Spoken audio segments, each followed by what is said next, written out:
Hello, my name is Jewel Mitchell, and this is my exam mini video number 3 for Principles of Genetics 311. I'm going to explain the synopsis of chromosomes and meiosis for two individuals.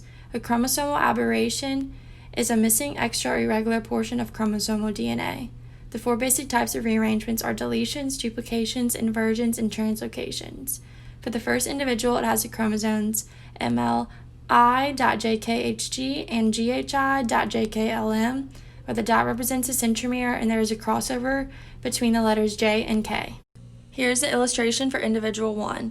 So this chromosomal aberration would be a pericentric inversion because it includes a centromere. So I'm going to next show the 4 colors of string for each of the 4 chromatids to show how they are formed. So first, the blue string represents the first line going from left to right, which results in GHI.JKLM. Second, starting from the right side, the orange string represents the line as it crosses over and goes through the loop that results in MLKJ.ILM. The green string, starting from the left side, represents the line as it crosses over and goes through the loop, resulting in GHI.JKHG. Lastly, the pink string is basically just a loop going from right to left, resulting in MLI.JKHG.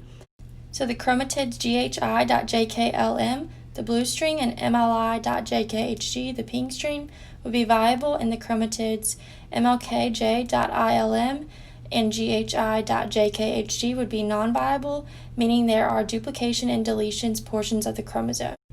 For the second individual, it has the chromosomes MLI.JKHG and GHKJ.ILM, where the dot represents a centromere and there is a crossover between the letters J and K. Here's the illustration for the second individual. Using the same 4 colors of string, I'm going to show how each chromatid is formed.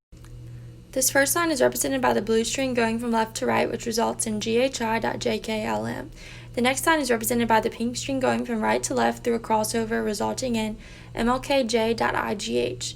The other line is represented by the green string going from left to right through a crossover, resulting in GHI.JKLM. The bottom line is represented by the orange string going from right to left, resulting in MLKJ.IGH. Being that there are 2 sets of the same chromatids, there would be no aberrations and all of the chromatids would be viable.